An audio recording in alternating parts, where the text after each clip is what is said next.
अस्सलाम वालेकुम नाज़रीन, आप देख रहे हैं टैक्स और आप। आज हम जिस मौजू पे बात करने जा रहे हैं वो बहुत अहम है।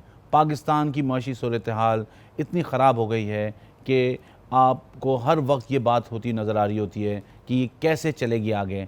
तबाही के दहाने पे पहुंच गए हैं, चाहे वो सऊदी ग्रांट हो, चाहे वो चाइना की सपोर्ट हो, चाहे वो अमेरिका की थपकी हो। ये सब जो हैं माशी सूरत हाल को बेहतर नहीं कर सकते जब तक हमारा टैक्स बेस ब्रॉड नहीं होगा, जब तक इस मुल्क की हालत ज़ार नहीं सुधरेगी, जब तक आम आदमी जो महंगाई से परेशान है, इस ग्रांट सपोर्ट और थपकी से उसकी हालत ज़ार बेहतर नहीं होगी।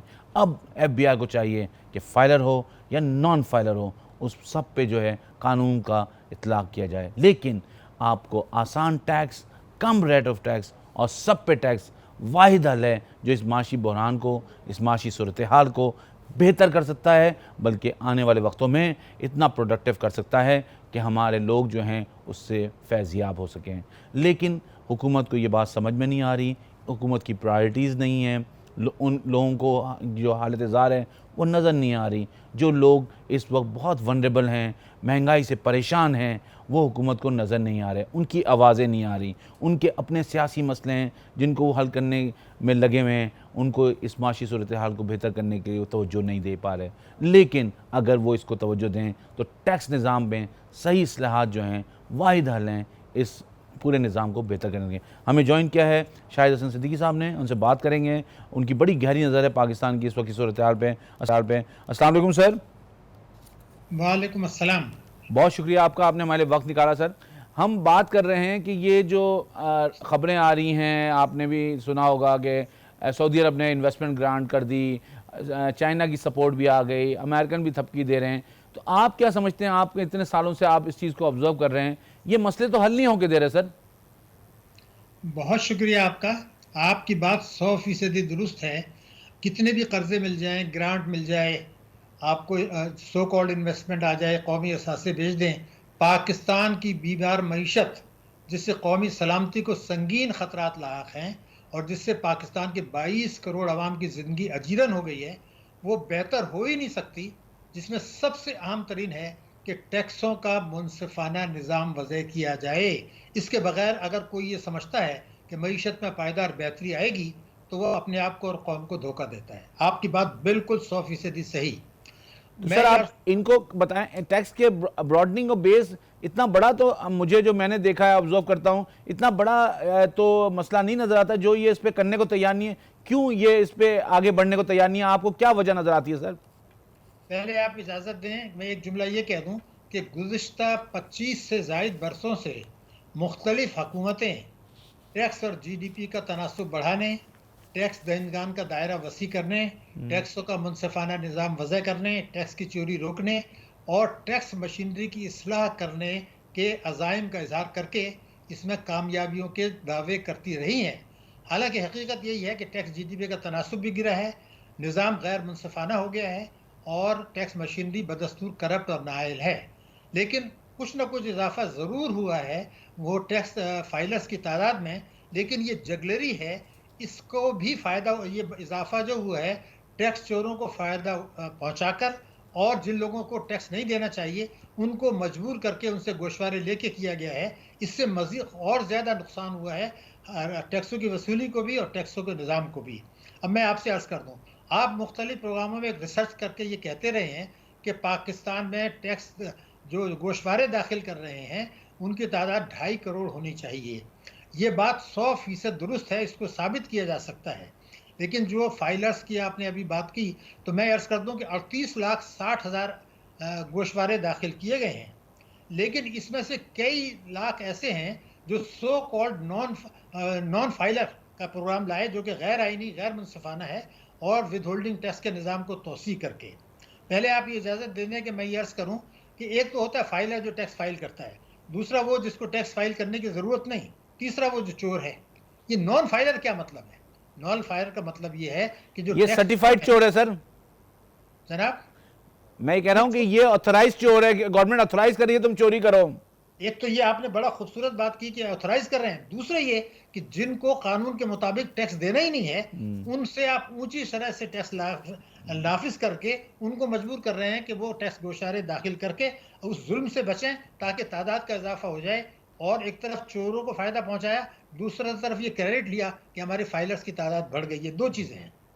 तो अब पहले मैं आपसे अर्ज कर दूं कि चूंकि आपका मेन मौजू है, तो यानी पोटेंशियलिटी जो आप 2.5 करोड़ कह रहे हैं, तो मुख्तसरन मैं आपको बताऊं कि 6 करोड़ 70 लाख आदमियों के बैंकों में, यानी कि बैंकों में खातों की तादाद है। कुछ मल्टीपल्स भी होंगे, कुछ छोटे भी होंगे, लेकिन 6 करोड़ 75 लाख से अंदाजा हो सकता है कि कितने लोग टैक्स फाइलर होने चाहिए। इसी तरीके से 3,200 अरब रुपए कौमी बचत स्कीमों में लगा हुआ है, गवर्नमेंट बॉन्ड्स में लगा हुआ है, 7,000 अरब स्टॉक एक्सचेंज में है, लोग के पास जायदादें हैं, प्रॉपर्टीज हैं, गवर्नमेंट बॉन्ड्स हैं, ये तमाम चीजें हैं। तो इसमें 2.5 करोड़ तो बहुत मामूली बात बनती है, लेकिन हुकूमत को दिलचस्पी नहीं है। उसकी वजह क्या है कि हुकूमत ये चाहती है कि टैक्सों के निज़ाम को पेचीदा रखा जाए, टैक्स चोरी होने दी जाए, और टैक्स निज़ाम को करप्ट रखा जाए, पेचीदा रखा जाए, ताकि ये मसला जो है ना फंसता चला जाए। और जो हमारा एफबीआर है वो बदस्तूर करप्ट इसलिए है कि अब वो खेल ये कर रहा है कि वो गैर ज़रूरी नोटिस उसने इशू कर दिए ताकि अपनी कारकर्दगी दिखाएं। अब देखिए 7E आपने भी उस पर बात की है, तो उसमें तो ये था कि जिन्होंने अनप्रोडक्टिव प्रॉपर्टीज में इन्वेस्टमेंट है उनके ऊपर ये टैक्स लगाया गया। लेकिन जिन लोगों ने उसको रेंट पे दिया है और उसको टैक्स पे किया है और उसकी रिटर्न फाइल कर दी, उनको शो कॉज नोटिस, खुदा के गजब से डरे, शो कॉज नोटिस। मैं ये चाहता हूँ जरा इस पे एहतसाब तो कर लें कि जब आपके पास रिटर्न आई हुई है, उसमें लिखा है कि मैंने इनकम टैक्स प्रॉपर्टी पर टैक्स दिया इनकम के ऊपर, तो आप कैसे कर सकते हैं? तो ये गैर जरूरी नोटिस करके एक हैरेसमेंट कर रहे हैं और लोगों को ये कह रहे हैं कि खबरदार इस निज़ाम से दूर रहो, इसलिए कि जो टैक्स दे चुके हैं वो फंस जाएंगे। अच्छा, एक तो इस चीज को डॉक्टर साहब ये मुझे बताएं कि हुकूमत का क्या फ़ायदा है इस तरह, जो आपने कहा ना, इस तरह इसी स्टेट ऑफ उसमें रखना चाहती है हुकूमत, जिस तरह निज़ाम चल रहा है, तो हुकूमत का क्या फ़ायदा है इससे? मोहतरम 7,000 अरब रुपए की जो टैक्सों की कम वसूली हो रही है, तो अगर ये सब निज़ाम नहीं करें तो ये आइडेंटिफाई हो जाएंगे टैक्स चोर। सही तो है। वो इसको इतना पेचीदा और कॉम्प्लिकेट रखना चाहते हैं, लोगों को मजबूर करते हैं कि बाहर रहो, क्योंकि ये अशराफिया की मईशत है। जब तक ये अशराफिया की मईशत है, ये गैर मुनसिफाना निज़ाम रहेगा। तो ये तो सबके इंटरेस्ट में है, जो लोग पाकिस्तान की को सलामत नहीं देखना चाहते, जो पाकिस्तान को कमज़ोर करना चाहते हैं, जो ही चाहते हैं कि दहशतगर्दी की वारदातें होती रहें। क्योंकि मैं एक उसूल बता दूं, अगर हुकूमत अपनी पॉलिसियों से इक्तिसादी दहशतगर्दी करती है, तो लोगों के दिलो दिमाग नहीं जीत सकते, तो आप दहशतगर्दी की जंग भी नहीं जीत सकते। सही। सलामती के लिए जो खतरात हैं, जो आपने शुरू में बड़ी अहम बातें की थी कि इधर से कर्जा ले लिया, उधर से कर्जा ले लिया, सलामती के लिए खतरात बढ़ेंगे।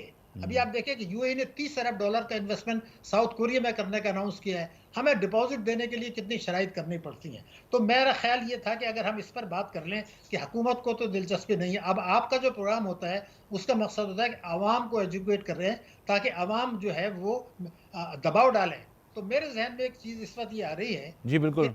अगर इसी हफ्ते एक कौमी सलामती कमेटी का इजलास बुला लिया जाए पाकिस्तान की, उसमें फौज भी होती है और हुक्मरान जमात भी होती है, लेकिन उसमें पाबंद किया जाए उन तमाम जमातों को जिनके पास कौमी असम्बली में एक से ज़्यादा नशिस्त है। और ठीक। उनको एक, जो आपका पॉइंट है उसी को मैं अर्ज कर रहा हूँ, उसमें उनको ये एजेंडा दे दिया जाए कि जनाब ये फैसले हैं, आप करें।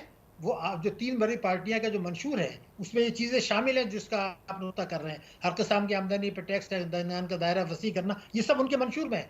एक तो उसकी रोशनी में ये फैसले कर लें, नंबर 1। और उसमें एक अहदनामा बनाया जाए, और वो अहदनामा ये होगा कि तमाम पार्टी जो ये फैसले कर रहे हैं उसके वो पाबंद हैं। और इंतखाबी जब भी हो इलेक्शन, तो जो इंतखाबी फॉर्म है उसमें जो सियासी पार्टी के नॉमिनीज हैं, उसमें ये हल्फनामा हो कि हमने ये हल्फनामे पर दस्तखत किए हैं। और वो क्या होगा कौमी सलामती के में, वो मैं आपको बता दूं, वो इन तमाम चीज़ों को कवर कर लेगा। नंबर 1, वफाक और सूबे हर किस्म की आमदनी पर टैक्स लगाएंगे, एक मुकर्रर हद से ज़्यादा। जीएसटी को कम किया जाएगा ताकि 22 करोड़ आवाम के साथ जो जुल्म हो रहा है वो ख़त्म हो। और पेट्रोल डील में ख़त्म किया जाएगा, क्योंकि जून में प्रोग्राम ख़त्म हो रहा है, तो इसको ख़त्म कर दें, ये भत्ता है नंबर 1। दूसरी बात ये थी कि ये जो 32 लाख आदमियों की लिस्ट बनाई थी, जिसमें आपके प्रोग्राम में भी बात हुई थी, जिसमें हुकूमतों ने या एफबीआर ने ये कहा था कि हमारे पास उनके असासों की तफसील मौजूद है, तो वो तफसील उनके पास मौजूद है। अब एनआईसी आ गया, एक अच्छा फैसला हुआ कि एनटीएन के बजाय एनआईसी आ गया।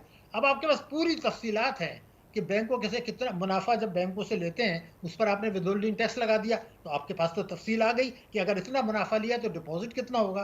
तो क्या उस डिपॉजिट पर उसने इनकम टैक्स दिया है, चोरी या चोरी के पैसे का है।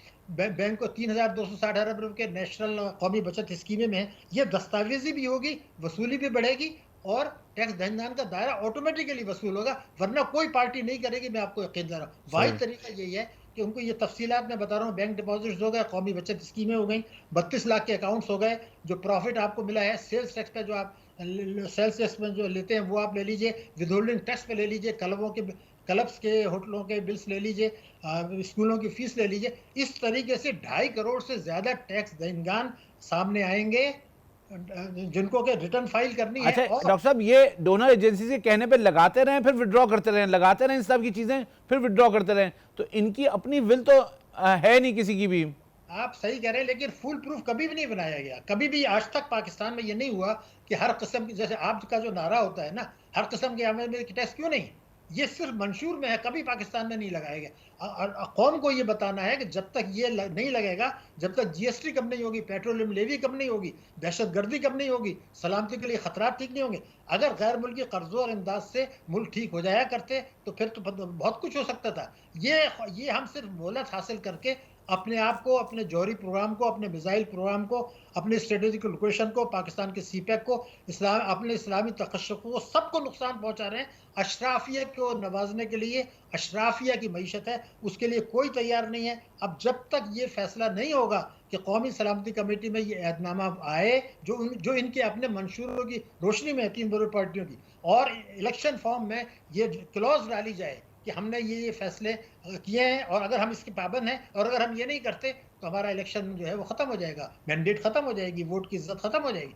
मैं कहता हूँ अब सलामती का मामला आ गया है, अब 22 करोड़ आवाम की फलाह बहबूद का मामला आ गया है। खाली मसला ये नहीं है कि हुकूमत को कितनी कंफर्ट जोन में मिलती है। हुकूमत तो वो शराइत मानती है जिससे उसको कर्जे मिल जाएं, उस कर्जों में अल्ले तल्ले करें, गैर ज़रूरी अखराजात करें, गैर लंबी कैबिनेट बनाएं और तरक्याती अखराजात के नाम पर जो है वो करप्शन होता रहे, बैंक्स जो है वो लूटते रहें। अब मैं देखिए, आपका आजकल कहते हैं मईशत तबाह है, आपने बिल्कुल सही कहा, लेकिन आपकी जो बड़ी बड़ी कंपनीज हैं वो तो मुनाफा कमा रही। सिर्फ 2 बैंकों को आप छोड़ दें तो बाकी बैंक तो खूब मुनाफा कमा रहे हैं। 2 बैंक वही है जिनका बोर्ड ऑफ डायरेक्टर्स डिफेक्टिव है, मैं नाम नहीं लेना चाहता, लेकिन सब मुनाफा कमा रहे हैं। ताजे भी कमा रहे हैं, सनतकार भी करा रहे हैं, सट्टेबाज भी कमा रहे हैं, जो है मनी चेंजर्स भी कमा रहे हैं, स्मगलर्स भी कमा रहे हैं, जखीरा अंदोज भी कमा। तबाह कौन हो रहा है? पाकिस्तान की मईशत और पाकिस्तान के 22 करोड़ अवाम। तो ये ठीक। कब तक होगा ठीक? ये बड़ा संगीन मामला है। बहुत मैंने तो आपको वो बहुत बता दिया कि डॉक्टर ये साहब, आपकी बात बिल्कुल वाज़ेह तौर पे आ गई। बहुत शुक्रिया आपका। हमारे साथ मौजूद डॉक्टर शाहिद हसन साहब वाज़ेह अंदाज में ये बात कर रहे थे कि आमदनी कमा तो सब रहे हैं, हर सेक्टर कमा रहा है, लेकिन जो सफ़र कर रहे हैं वो पाकिस्तान के आम लोग कर रहे हैं। और इसमें वो कह रहे थे कि सिक्योरिटी कमेटी का मीटिंग, नेशनल सिक्योरिटी कमेटी की मीटिंग कॉल हो, जहाँ पे ये 1 पॉइंट एजेंडा हो, सारी पॉलिटिकल जो हमारी लीडरशिप है वो बैठे और जो लोग भी पार्लियामेंट में वो बैठें और ये फैसला करें कि उन्होंने टैक्स के निज़ाम को सही सिमत में लेके जाना है और ऐसा निज़ाम वाज़े करना है जिससे सेल टैक्स भी कम हो, पेट्रोल लेवी भी कम हो और आम आदमी की ज़िंदगी आसान हो। हमें यहाँ ब्रेक लेना है, ब्रेक से वापस आएंगे तो अपने दूसरे मेहमान से बात करेंगे। वापस आते हैं ब्रेक के बाद।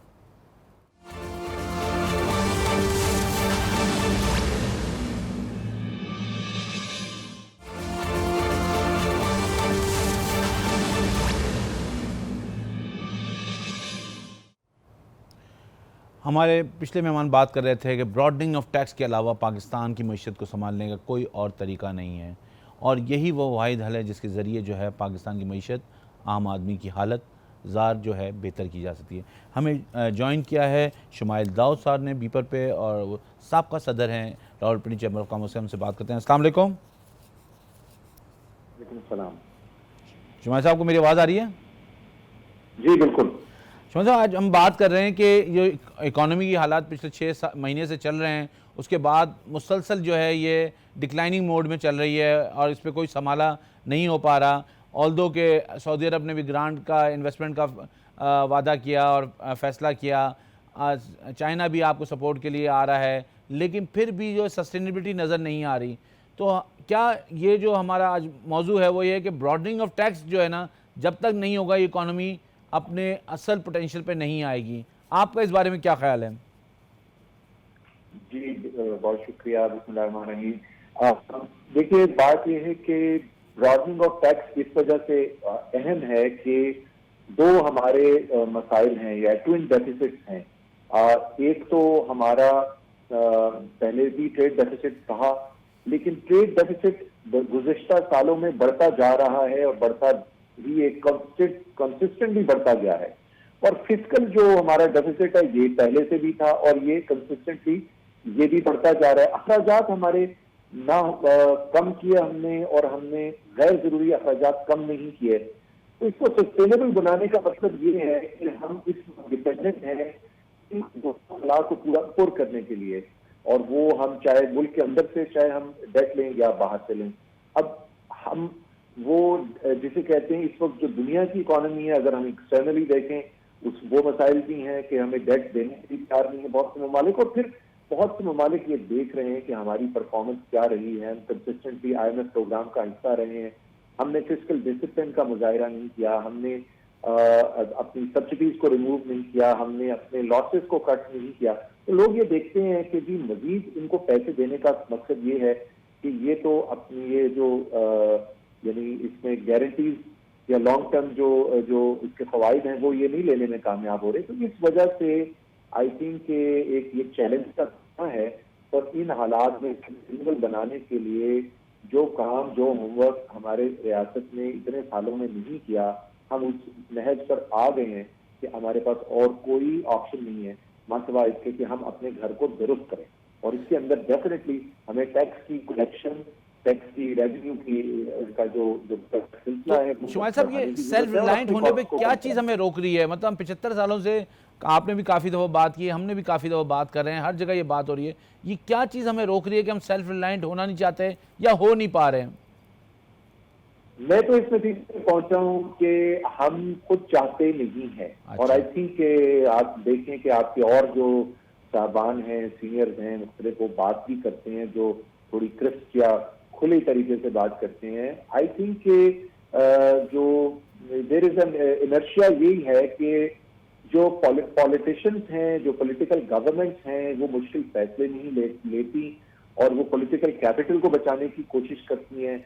और इसी तरह से जो दूसरी इंटरिम गवर्नमेंट्स आती हैं या ऑटोक्रेटिक गवर्नमेंट्स आती हैं किसी भी वक्त, वो भी नहीं ले पाती क्योंकि वो कहती है कि हमारे पास लोगों का मैंडेट नहीं है। और अवाम जो है, जब हम उनके ऊपर ये इसका बोझ डालते हैं कि भाई ये बोझ आपको उठाना है, हमें एज अ कॉम उठाना है, तो अवाम भी कहती है कि नहीं, आप पहले उस सेक्टर से लें या उस सेगमेंट सोसाइटी से दें या आप पहले अपने आप को दुरुस्त करें।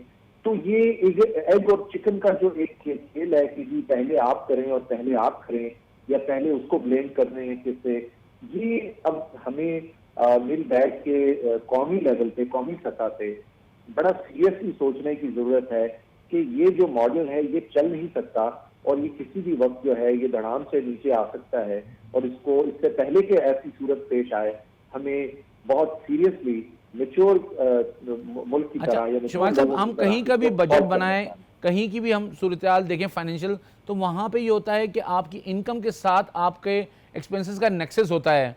हमारे इसकी कोहेरेंस कोई नहीं है, हमारे अखराजात बढ़ते जा रहे हैं। हम जो हमारे पार्लियामेंटेरियंस हैं, जो पॉलिटिशियंस हैं, वो लोगों को तो कहते हैं कि दिन में दुकानें खोलें, लेकिन पार्लियामेंट पूरी पूरी रात खुली रहती है। तो असल चीज हमारी जिसको कहते हैं खुद एहतसाबी का मतलब ये है कि हमें कॉस्ट बेनिफिट रेशियो देखते हैं। अभी हम डेमोक्रेसी की तो बात करते हैं, डेमोक्रेटिक सिस्टम की तो बात करते हैं, लेकिन डेमोक्रेटिक सिस्टम में तो कुछ ना कुछ परवान चढ़ना है और आगे परफॉर्मेंस करना है। अगर एक साल में 64 बिल्स जो है अगर पार्लियामेंट पास करेगी और 80 से ज्यादा जो है उनकी मिनिस्ट्रीज होंगी, तो इसका कॉस्ट बेनिफिट रेशियो आपके सामने है। Absolutely. एक हफ्ते में एक बिल पास हो रहा है। तो हमें ये देखना है कि हमें तमाम गैर जरूरी अखराजात किसी भी सेगमेंट ऑफ सोसाइटी और रियासत जिसका हुकूमत के साथ ताल्लुक है, रियासत के साथ ताल्लुक है, उसको रोकने की जरूरत है। तभी हम लोगों को मजबूर कर सकते हैं कि भाई आप भी जो है किफायत चारी का जो है वो करें और इसमें बचत करें और हम मिल के अपने अखराजात को, अपना फुटप्रिंट को कम करें और उसके साथ साथ पैदावार की सलाहियत को बढ़ाएं।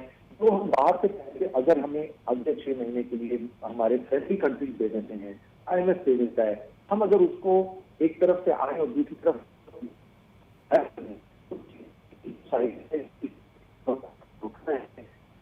कि जिस हम गुजार चुके हैं उस महज पर आ गए हैं या उसके करीब हैं कि लोग जो हैं वो जिसे वो थकते जा रहे हैं कि भाई नहीं, ये लोग तो सुधरने के नहीं है, इनको सुधरने का एक ही तरीका है कि इनके पैसे बंद कर दें।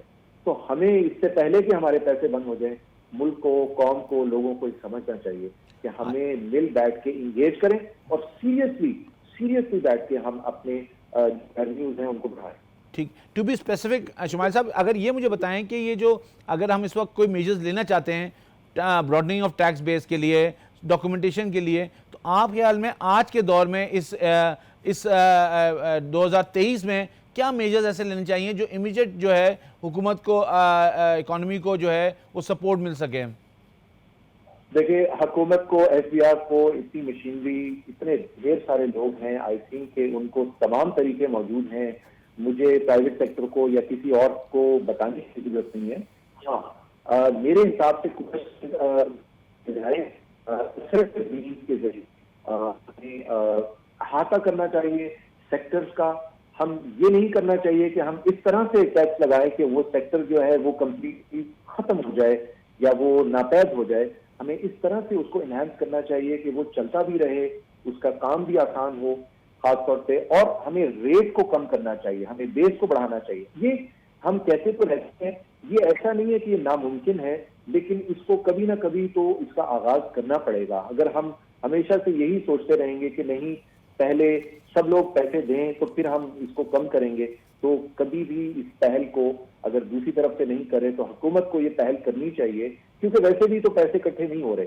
और दूसरी तरफ जो बहुत बड़े बड़े जो एलिफेंट्स हैं, व्हाइट एलिफेंट्स हमने पाल रखे हैं, अगर हम उनको नहीं चला सकते, सिर्फ बंद करने से ही हम मुल्क का अचानक प्रॉफिटेबिलिटी में इजाफा हो जाता है। लेकिन दुनिया में जो इस वक्त बात हो रही है वो ये हो रही है कि पाकिस्तान का टैक्स जीडीपी है वो 10 से कम है, तो वो सस्टेनेबिलिटी बनती नहीं है उस कंट्री की जहां पे टैक्स जीडीपी जो है वो 10 से कम हो। और फिर मैं ये इसमें जरूर मेंशन करना चाहूंगा कि देखिए, ये अब जो फ्री राइड है सर्विसेज सेक्टर से, मैं खुद हूं, लेकिन सर्विसेज सेक्टर में बहुत ज्यादा लोग जो हैं वो फ्री लंच ले रहे हैं, वो अपना कौमी फरीजा नहीं सर अंजाम दे रहे। हमें उनकी तरफ बढ़ना चाहिए, उनको ग्रेजुअली इंगेज करना चाहिए, उन सेक्टर्स को, उन एसोसिएशन को, उन सेगमेंट्स को, और उनकी मदद से अपने मॉडर्न करना चाहिए टैक्स बेस को। मैं ये कहूंगा कि एग्रीकल्चर को भी हमें इसमें लाना चाहिए। हम इसको वजह इस तरह कर सकते हैं कि हम ब्लैंकेट पॉलिसी ना करें, हम उसके अंदर सेगमेंटेशन कर दें इस तरह से कि जो साइजेस हैं या वो मुख्तलिफ सेगमेंट, खासतौर पे हमें जो टैक्स ऑलरेडी दहंदगान हैं जो दे रहे हैं उनको हमें भगाना नहीं चाहिए। अभी देखिए, सुपर टैक्स लगा के हम ये कर रहे हैं कि जो ऑलरेडी आपके टैक्स नेट का हिस्सा है, बड़े बड़े इदारे हैं, बड़ी बड़ी कंपनीज हैं, उन्हीं के ऊपर हम वजन डालते जा रहे हैं, जबकि बाकी सेगमेंट ऑफ सोसाइटी। अच्छा, आपके ख्याल में ये डिजिटल पेमेंट और डिजिटल रिकॉर्डिंग जो है ये वाहिद वे फॉरवर्ड नहीं है पाकिस्तान की इकोनॉमी को सस्टेन करने के लिए और टैक्स के सिस्टम को आगे बढ़ाने के लिए? Digitization is the only way forward for overcoming corruption in all segments and tax collection इससे बेहतर होगी। लोगों को हमें इंगेज करना पड़ेगा। हम उनको डरा धमका के नहीं, उनको बैठ के बात करके हमें चेंबर, एसोसिएशन, लीडरशिप चलने की जरूरत है, उनको समझाने की जरूरत है कि भाई अब इसमें हम उस ट्रेन की पटरी के आखिर हद तक पहुंच चुके हैं, इससे आगे जो है हमारा सर्वाइवल मुमकिन नहीं है। अब हमें हर बंदे को उसमें हिस्सा कौमी फरीजे में डालना पड़ेगा। हाँ, हम ये कह सकते हैं कि हमें कमिटमेंट दें, उनसे कम करते हैं ताकि सब लोग उस धारे में आएं और हमारी जो रेवेन्यू कलेक्शन है वो बेहतर हो। लेकिन ये जो तरीका है जो इस वक्त चाहे मुख्तलिफ सेगमेंट, चाहे प्रॉपर्टी से हो, इन्वेस्टमेंट के मुख्तलिफ और जो बिजनेस के सेक्टर्स हों, रिटेल से हैं या हमारे इस तरह के बहुत से ऐसे सेगमेंट में सर्विसेज से हैं, उनको हमें हर सूरत में लाना है। बहुत शुक्रिया। हमारे साथ मौजूद है शुमाइल दाद साहब, साबका सदर चैम्बर कॉमर्स, और बड़े वाज़ेह अंदाज में कह रहे थे कि digitalization is the only way forward जिसमें हम अपनी इकोनॉमी को जो डॉक्यूमेंट कर सकते हैं, टैक्स के सिस्टम को बेहतर कर सकते हैं, लेकिन उसकी इम्प्लीमेंटेशन करते वक्त ये देखना पड़ेगा कि किसी के साथ जो है कोई ऐसा एडवर्स सूरत हाल ना हो, किसी के साथ हैरेसमेंट नहीं हो, कोई ऐसी चीज़ ना हो जिससे वो ये है कि यहाँ पाकिस्तान से इन्वेस्टमेंट लेके चला जाए। ये भी बड़ी अहम चीज़ है, लेकिन बात यह है कि इसको इम्प्लीमेंट कैसे जाएगा, कैसे किया जाएगा, ये तो हुकूमत का काम है और हुकूमत वक्त को इसको देखना होगा कि उनके सामने एक हथियार है, उसको यूज़ करना है। अब वो वाइसली यूज़ करते हैं या नहीं यूज़ करते, अगर उनको पाकिस्तान के टैक्स सिस्टम को बेहतर करना है तो उनको ये वाइसली यूज़ करना चाहिए। आप अपना ड्यू टैक्स देकर, अगर आप अपना ड्यू टैक्स दे रहे हैं तो आप जो हैं वो इस बात को सोच लें कि अगर आपने पाकिस्तान के लिए अपना ड्यू टैक्स दिया तो पाकिस्तान को आप मखरूज से ख़ुद मुख्तार बनाएंगे। लेकिन अगर आपने अपना ड्यू टैक्स नहीं दिया तो आम आदमी की जो हालत ज़ार है उसके ज़िम्मेदार आप भी होंगे। और ये वक्त है इस बात के सोचने का, इसलिए कि हम 75 साल जो हैं हम गुजार चुके हैं। अब हमें अपने आप को सस्टेनेबल बनाना है। हम मकरूज़ नहीं रह सकते। अगर हम मकरूज़ रहेंगे तो हमारे लिए पाकिस्तान की ये जो है मुश्किल हो जाएगा, पाकिस्तान आगे नहीं बढ़ सकेगा। और यही हमारी आने वाली नस्लों के लिए बेहतर है कि पाकिस्तान मकरूज़ ना रहे। और पाकिस्तान मकरूज़ कैसे नहीं रह सकता, जैसे हमारे मेहमानों ने भी बात की, और ये बहुत ही क्लियर बात है कि अगर आप अपना ड्यू टैक्स देंगे तो पाकिस्तान ख़ुद मुख्तार होगा, पाकिस्तान अपने लोगों का लिए उनके लिए साया बनेगा और आम आदमी के लिए सहूलतें होंगी। उसके लिए टैक्स के जो समरात हैं उस तक पहुँचेंगे। उसमें एजुकेशन भी है, उसमें हेल्थ भी है और ट्रांसपोर्टेशन भी है। मुझे यहाँ अपने प्रोग्राम को क्लोज करना है। मैं हमेशा ये बात करता हूँ कि पाकिस्तान का टैक्स निज़ाम जब तक मजबूत नहीं होगा पाकिस्तान आगे नहीं बढ़ सकता। तो ये बात आपको सोचनी है। अगर आप अपना टैक्स आपने देना है तो सही टैक्स दें ताकि पाकिस्तान के लिए बेहतर हो और आपके लिए बेहतर हो। इस बात के साथ मुझे इजाज़त दीजिए। पाकिस्तान पाइंदाबाद।